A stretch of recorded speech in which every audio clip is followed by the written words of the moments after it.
All right, this is Joshua Calloway, and I'm back. It's been about a week. Second video for the YouTube channel, Save Money, Buy a Boat. And uh, yeah, so I wanted to go over a few of the financial things that have happened to me over the last week and how I view things in life as I build wealth and spend money and stuff like that. I got hit with a curveball on Tuesday. I got a notice from my employer that the state of Illinois is garnishing my wages. So I uh, uh, I had a tax debt dated back to 2007 and 2008.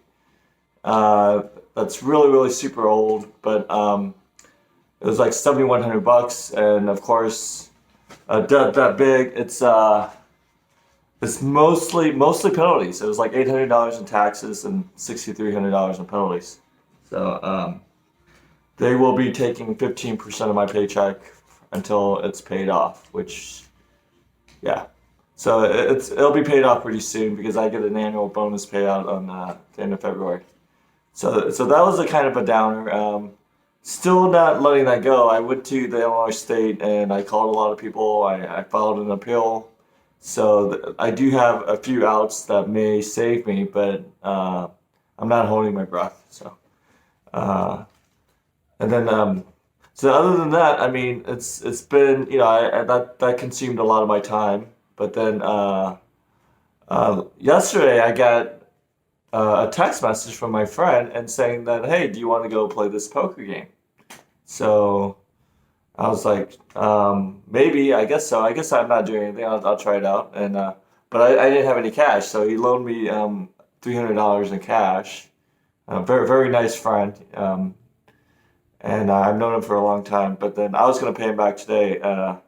But I ended up winning the tournament. So I got all this cash that I have with me, and it's I came out of that place with $1,600 in cash. Never really play poker. I play poker maybe once every two years, and I was learning at the table, at the final table. I was asking people like, "Hey, does a full house beat a flush? Does a straight beat a flush?" You know, right? So I didn't know. So yeah, I misplayed one hand where I flopped a full house, and there was a flush draw and a straight draw, and I bet too big. I should just let those play out because I had the absolute nuts on the flop. But very friendly people. I was in Chinatown, about 50 players, and I made it to the last two. So yeah, I got some contacts, some very successful business people that I'm going to connect with and get some ideas and maybe have like it's nice to have people that are smart and successful that you know and you can ask for advice or just have some things in common. You know, we all are trying to go through life and accumulate wealth and save money, and it's good to get other people's viewpoints. So yeah, so I wanted to go back on the Illinois state tax debt. So that's a lot of people's, like my mom was like saying, oh, this, you should get rid of this, and the when I was talking to people at the state, they're looking at me and they're saying, well, we see your income, all your tax returns for the last 10 years. Why do you even have this debt, right? And it's a very good question. I mean, it's I guess it is a lot simpler to just pay off debt, but I kind of view debt as no different than other people. I view it as a good thing. If someone is willing to loan you money and they don't ask for it back, then to me that's almost like free money. Um, Even if the debt has like a big interest rate, if they never collect on it, who cares, right? It's gonna A debt is only worth something to the other person or the other company or institution if they can collect on it. And something that I learned in the past few months is that student loan debt uh, actually goes to zero when you die. So if it originates from the government and you don't transfer it on your death, whoever your loved ones can send a death certificate to the government, and that student loan debt will be cleared out zero. It won't even go against your estate.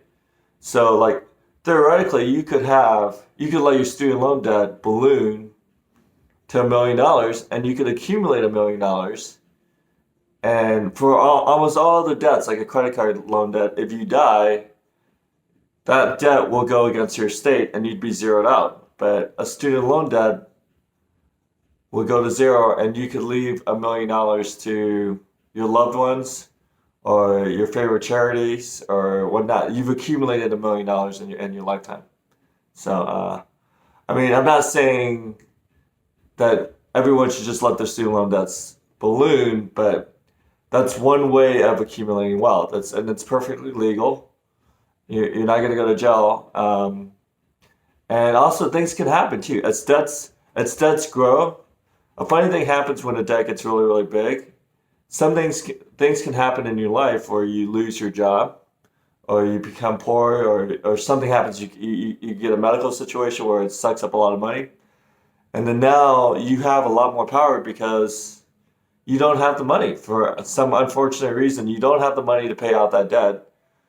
The creditor is going to look at you and say, "I'll take $100,000 if you can pay $100,000 to settle this $1 million debt."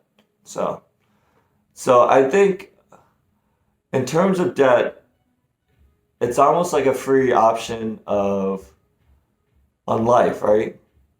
Where anything can happen, circumstances can happen, and you can almost get out of that debt. So as the debt gets older and ages, it becomes worth less. So that's why, like, another good example is this: if I loan someone $20, a friend, I want to collect on that debt immediately, because within maybe a few days or a week. Because what are you going to do? Are you going to go back to that person in 1 year or 5 years and say, "Oh, I loaned you $20 5 years ago. Can you pay me back?" No, it's pretty much worthless, right? And you can't really collect interest on a friend too. I mean, oh, you could, but it's like, yeah. So I guess the rule of thumb is don't loan money to people. And if you can get people or companies to loan money to you, that's a great thing. Take that every day. So, uh, and basically defer payment as long as you can. So those are my tips. I still have my Yeti cup. So very, very good cup. I actually returned the other Yeti cup to the Yeti store and got my $34 back. So I don't have any. Oh yeah, I will. I'll post a study group that I found. This company is looking for people, developers, and people in tech, which I'm going to do, and they're giving out $100 Amazon gift card. So I'll post that link in the description below. All right, I'll see you in a week.